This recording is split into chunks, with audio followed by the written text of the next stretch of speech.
Yeah. Quality in our people, they're man, but still look at our profit, man. We are so much man, this is great. The shareholder value is going through the roof. This is fantastic. But can we do more? Are there more things we can do? What is the most shareholder value probably anybody has ever gained in a single trading session? It's probably Elon Musk when SpaceX went public. Now, are SpaceX rockets the lowest quality rockets, and it treats their employees the worst? Absolutely not. They're the highest quality rockets.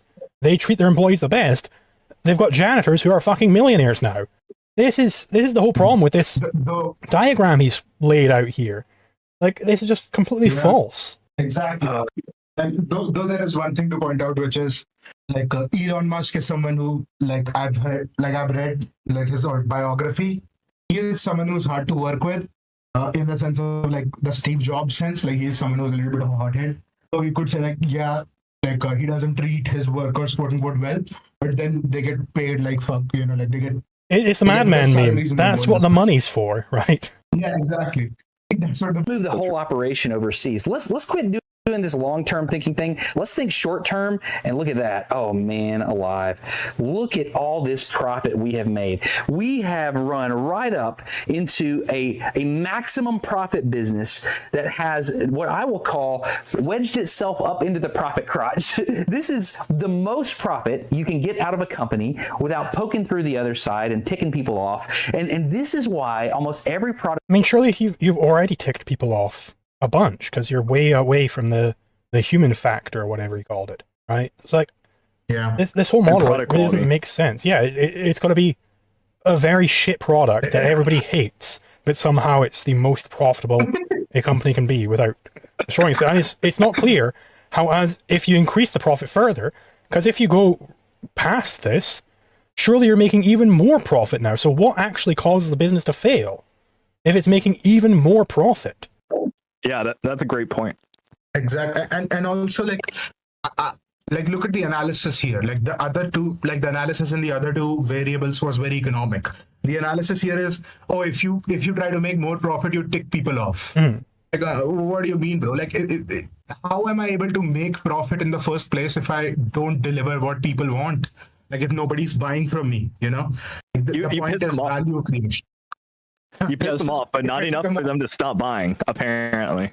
Yeah, this is what I was talking about with, they're kind of seeing profit as this like floating disconnected metric. It's like, this is concretely tied to things. They have to, he has to get rid of his weird notion of profit as something that's just can exist interdependent of any other factors in a company. It's just somehow you're making profit while no one likes your product. And another thing I'll say is it's pretty weird to me how he kind of sees this like dotted red line as like this. As soon as you cross this line, you can piss people off tons while you're in the line, but as soon as you cross this line, suddenly your entire business just magically fails. It's like he sees like the supply and demand curve as like it's like flat, and then automatically it just goes straight down out of nowhere. It's just I don't know how this makes any sense. I mean, it's clearly any adjustment you make is going to have a there's going to be a result from that adjustment. It's not that it's inelastic at first, but then automatically as soon as you do something, it's just incredibly elastic once you pass this weird I don't know, asymptote or something like that. Yeah, it's like the epicycle view of orbits, right? Where why do the objectivists, even without any knowledge of orbits, why do we reject epicycle view, which is like all of these interconnecting circles and everything? That's how you explain the orbits. Well, because what is the cause of any of this stuff? Like, what is the cause of it to suddenly drop off that cliff? Like, what are the causal factors at play here? We have no clue. Exactly. And that you have I'd also say that these are not the only factors. Like this is not, none of this has anything to do with like business. I would say the only thing that matters is like there are three things that matter to an entrepreneur. There is there is cost. Cost is basically how much money you're spending to create the product. There is price. Price is what you're selling it at.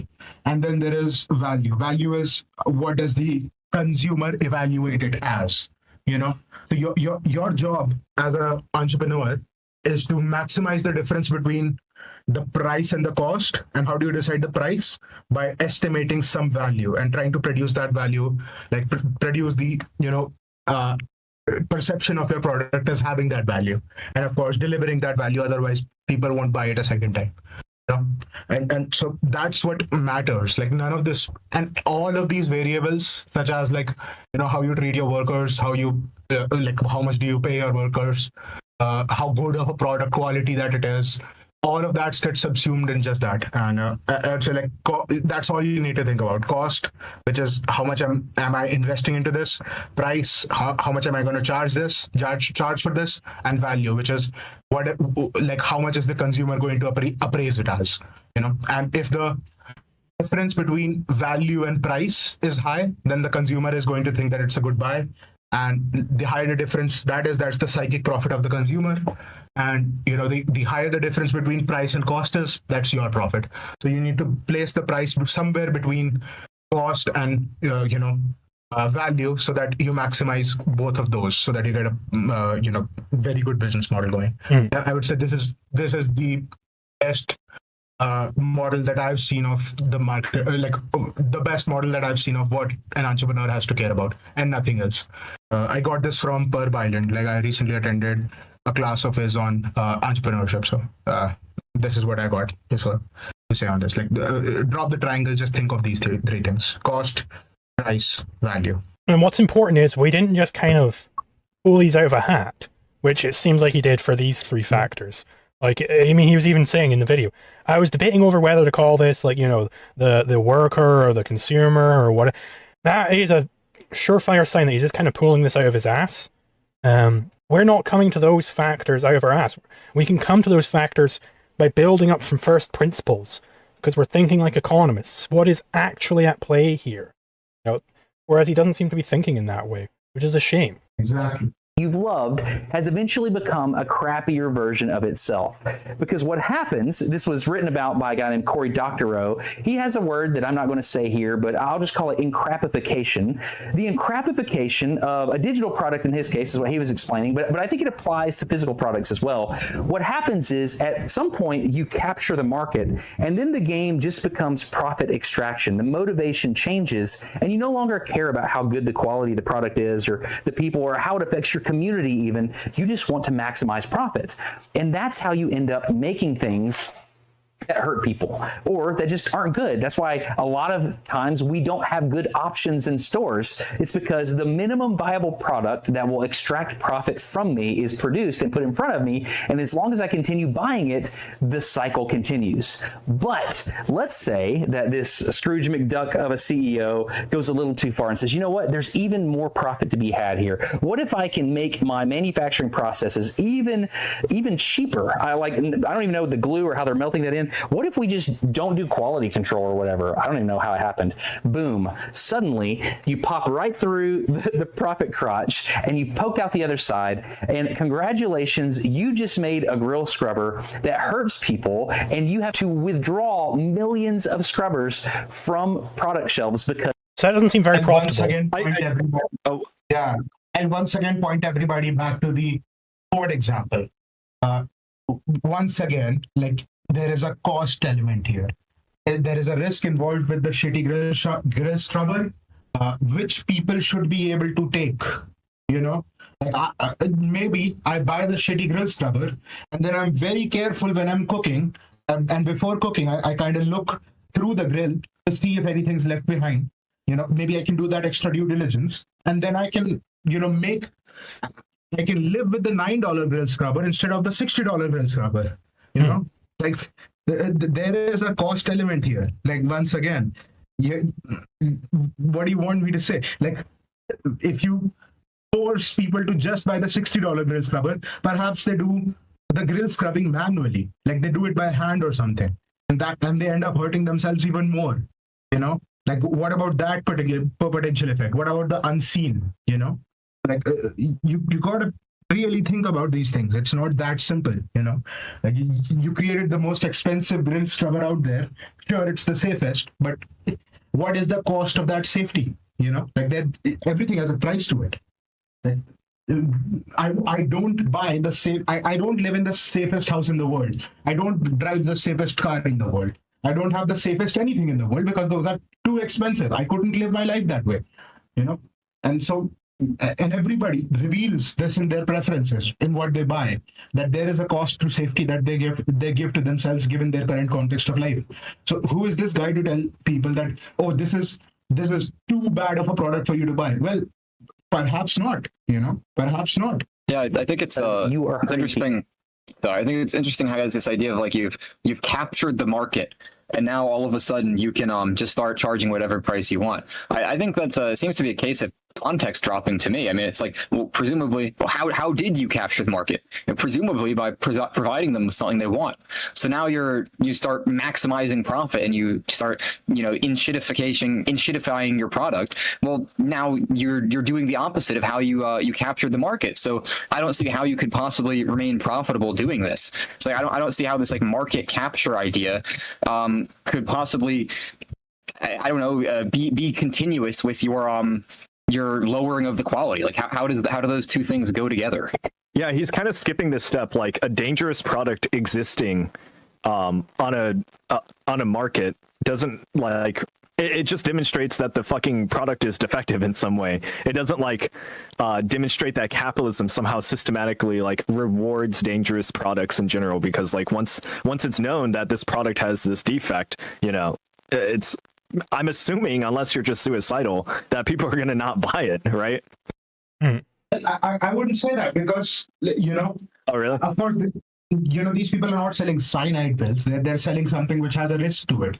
Now, how much is that risk? You know, like what percentage is that risk? Can those risks be mitigated? Like, I'm pretty sure like a dangerous product is basically just a risky product, and like people in the market will decide either say whether it's worth it. I'm willing to take this risk, you know, for the price that this product is. Because remember, like imagine being a poor person, right? Like imagine being a poor person. The brush that he's holding in his hand, which he's saying that it hurts people, that costs $9. The brush he wants to sell you costs $60. You know, is the risk worth the premium? Is the question everybody is liable to ask, and I think it's a fair enough question. You know. Yeah, no, thank you. Yeah, that's a better way of phrasing it. Yeah. So, like, and you know, like, there are other ways to mitigate the risk. You know, like after you clean with the dangerous brush, check before you cook. If you see like if anything's left behind. You know, that's one way to mitigate the risk. So No, I'm just gonna sue the company, actually. that's one way. Yeah. People. That is a real thing that happens. And I want to show you kind of how we started. Let me adjust the perambulator here. So John and I, when we started doing this scrubber, we kind of started here. We had a super high quality product. It was really good. People really enjoy it. And then he made it shittier? This is where we're at, but we've made process optimization decisions that is now changing the profit game. And so we're looking at this big picture question, right?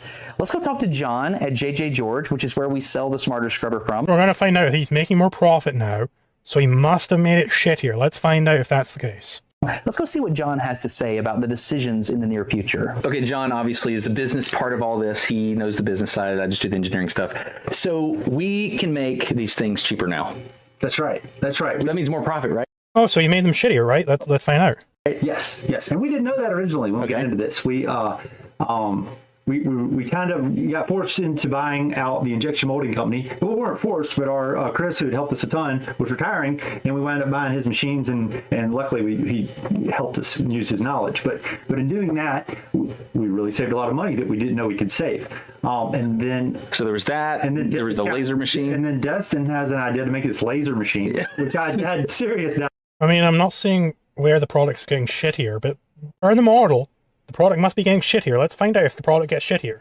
Surely at some point he says, and then we started making it shittier. So let's find out. Or he's paying people less. He's paying people less. Yeah. So we need to come in. I think he cuts to a clip of his workers. Let's look for like big frowns on their faces. Make sure we're looking careful. They're going to be like covered in soot. They're going to be like begging on the street steps. It's going to look like a sweatshop through there when you go. He's going to take the camera through. It's going to look like that sweat. Have you guys seen Always Sunny in Philadelphia? Frank runs a sweatshop and he has like a steam whistle to get them all back to work. They're working 18-hour days. they're like in really shitty conditions. That's what's going to happen, right? Let's see. Loved it, man. I was excited about the laser I machine. told him, I was like, I don't know. And the guys weren't sure about it. And because we're doing them on lasers, and they were pretty fast. We just loaded. We had a system, and so we get this machine. We didn't know if it was going to work, and we get this thing in here, and we're doing them 3 times as fast. And They're doing a lot faster. They're making a lot more profit, so it must be shittier. Therefore, let's find out. Yeah, that's awesome. That's really cool. Yeah. And thank you for letting me do it. No. So what are you going to do with the profit? Yacht, right? It's yacht time. You're going to buy a yacht for yourself? Yes, well, it's between a yacht or we could just make the scrubber cheaper and sell more of them in the long run. And So it's the same product, and they were just able to make it cheaper now. So $60, that's actually the cheaper price that man looked up earlier. So now they're able to make it cheaper, but it doesn't sound like they actually changed the product at all. They just changed how they're manufacturing the product. Doesn't that refute the entire thing preceding this? Like, am I going fucking crazy here? I missed the point. Please, Doctor, get back in chat here and tell me that I've missed the point that he explains in part 1, how actually he made the product way shittier, he's paying people way less now, and that's how he was able to improve this. Go back to this graph real quick, where he shows it, where his company started. Oh yeah, there we go. Here. There, you can go ahead a little bit more. About there. That's where his company started. Yeah. See, I'm a people first person, so I'm really disappointed that he didn't actually just put the person at the very top, you know? I mean, yeah, he's moving away from people To and start quality with. here by making more profit. I don't know how he's moving away from people and quality, but he is. He must be. That's a structural critique of capitalism. I mean, he's just, our worldviews are just falling apart in front of my eyes. I'm about to cry and re-question all of my beliefs. So that's the whole thing about this whole fucking video. Is everything he says is disproven by his own actions. He keeps saying these are all structural problems with capitalism, and he proves how he was able to overcome them within capitalism.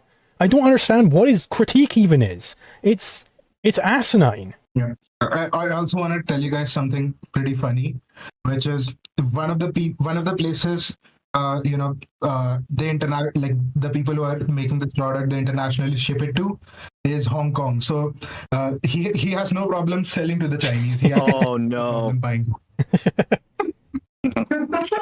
So the racism is only on the buying side, not the selling side. Good to know. Good to know. As long as his products don't get touched by dirty Chinese hands, it's okay. We can't have- once they're all done, he can touch it. But We can't have Han Chinese in any...